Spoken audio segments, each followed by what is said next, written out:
Hi friends, welcome to విన్వి mom recipes. ఈరోజు మన ఛానల్లో టేస్టీగా మామిడికాయ పులిహోర ఎలా చేయాలో చూద్దామండి. మ్యాంగో సీజను స్టార్ట్ అయింది కదా, మ్యాంగోతో రకరకాల రెసిపీస్ చేస్తూ ఉంటారు. ఒకసారి ఇలా సింపుల్గా మ్యాంగో పులిహోర ట్రై చేయండి, టేస్ట్ అయితే చాలా బాగుంటుంది. ముందుగా స్టవ్ పైన పాన్ పెట్టుకొని 3 స్పూన్స్ ఆయిల్ వేసుకొని వేడి చేసుకోవాలి.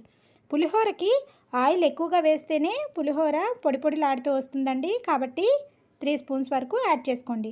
తర్వాత కొన్ని పచ్చిమిర్చి, 1 స్పూను చిన్న ముక్కలుగా కట్ చేసుకున్న అల్లం ముక్కలు వేసుకొని ఫ్రై చేసుకోవాలి.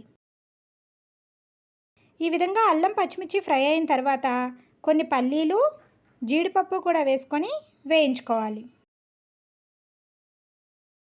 పల్లీలు జీడిపప్పు కాస్త వేగిన తర్వాత 1 స్పూన్ ఆవాలు, 1 స్పూన్ జీలకర్ర, 2 స్పూన్ల పచ్చిశనగపప్పు, 1 స్పూన్ మినపప్పు, కొన్ని ఎండుమిర్చి వేసుకొని వేయించుకోవాలి. పులిహోరలో పప్పులు ఎక్కువగా ఉంటేనే బాగుంటుందండి, కాబట్టి శనగపప్పు కొంచెం ఎక్కువగానే యాడ్ చేసుకోండి. తర్వాత కొద్దిగా కరివేపాకు, 1/2 స్పూన్ పసుపు, 1/2 స్పూన్ ఇంగువను కూడా యాడ్ చేసుకొని ఫ్రై చేసుకోవాలి. పులిహోర పోపు ఎప్పుడైనా 1 బై 1 యాడ్ చేసుకుంటూ ఫ్రై చేసుకుంటేనే టేస్ట్ అనేది బాగుంటుందండి. అన్నీ ఒకటేసారి వేస్తే రుచి మారిపోతుంది. పోపు చక్కగా వేగిన తర్వాత 1 కప్పు గ్రేట్ చేసుకున్న మ్యాంగో తురుము, అలాగే 1/2 కప్పు గ్రేట్ చేసుకున్న క్యారెట్, 1 స్పూన్ సాల్ట్ వేసుకొని ఫ్రై చేసుకోవాలి. 2 నిమిషాలు ఫ్రై చేసుకుంటే సరిపోతుందండి. మ్యాంగో అలాగే క్యారెట్ అనేది సాఫ్ట్గా అవ్వకూడదు. 2 నిమిషాలు ఫ్రై చేసుకున్న తర్వాత స్టవ్ ఆఫ్ చేసుకోవాలి. తర్వాత మనం కుక్ చేసుకున్న రైసు అలాగే కొంచెం కొత్తిమీర వేసుకొని కలుపుకోవాలి.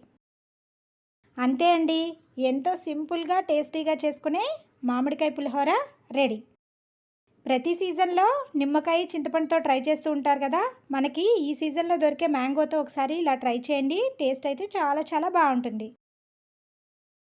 వీడియో నచ్చితే వీడియోని లైక్ చేయండి అండ్ మీ ఫ్రెండ్స్కి రిలేటివ్స్కి షేర్ చేయండి. ఇలాంటి మరిన్ని ఇంట్రెస్టింగ్ రెసిపీస్ కోసం ఛానల్ని సబ్స్క్రైబ్ చేసుకోండి. Thank you for watching.